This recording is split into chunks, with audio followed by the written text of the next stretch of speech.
Tungsten திட்டம் ரத்து செய்யப்படும் என மத்திய அமைச்சர் கிஷன் ரெட்டி அறிவிப்பு செய்யாமல் பாஜக மாநில தலைவர் அண்ணாமலை வெளியிடுவது எப்படி அதிகாரப்பூர்வமானதாக இருக்கும் என அரிட்டாப்பட்டி கிராம மக்கள் கேள்வி எழுப்பியுள்ளனர். இது குறித்து கிராம மக்கள், பெண்கள், கல்லூரி மாணவர்கள், விவசாயிகள், வணிகர்கள் என திரண்டு போராட்டத்தில் ஈடுபட்ட நிலையில் இந்த அறிவிப்பு கிராம மக்களிடையே அதிருப்தியை ஏற்படுத்தியுள்ளது.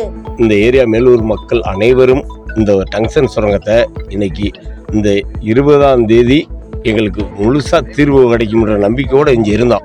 இப்போ 20ஆம் தேதி சரியான கருத்து வராதனால இப்போ எங்களுக்கு வந்த கருத்துக்கள் ஏற்கனவே சொல்லி வந்த கருத்து தான் வந்திருக்கு. இப்போ நாளை ஒரு நாள் அப்படின்றாங்க. இந்த கருத்தை எங்களுக்கு கொஞ்சம் மன ரீதியாக பாதிக்கப்படுறோம். இன்ன வரைக்கும் நாங்கள் இன்னைக்கு ரொம்ப சந்தோஷமா கிராமங்கள்லாம் இன்னைக்கு நம்மளுக்கு விடுவி பெற போகிறோம். விடிஞ்சு எந்திரிச்சது நாளைக்கு நம்ம கிராமம் இனிமே டங்ஸ்டன் இந்த ஏரியாவில் வராது, நம்ம புள்ள ஊட்டி சந்ததிகள்லாம் வாழ போகிறோம்னு நினச்சிக்கிறோம். இப்போ சொன்ன கருத்துக்கள் இந்த கிராமத்தில் மன ரீதியாக எல்லாத்துக்கும் பாதிப்பாக தான் இருக்குது. ஏண்டா நாங்கள் எதிர்பார்த்த கருத்துக்கள் வேற, இப்போ சொன்ன கருத்துக்கள் வேற.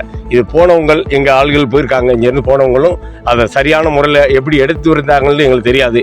இப்போ அங்கேருந்து வந்த எங்களுக்கு வந்த சில நியூஸ்களில் இருந்து நாளை தினம் அப்படின்றாங்க. ஒன்றும் இல்லை, நாளையும் நாங்கள் எதிர்பார்க்குறோம். நாளைக்கும் எங்களுக்கு நல்ல செய்தி வரணும். அந்த செய்திக்காக பாதகம் செய்பவரை கண்டால் நாம் பயம் கொள்ளலாகாது பாப்பா.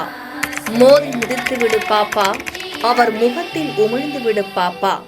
அண்மை செய்திகளை உடனுக்குடன் தெரிந்து கொள்ள இணைந்திருங்கள் எம் நாடு தொலைக்காட்சியுடன்.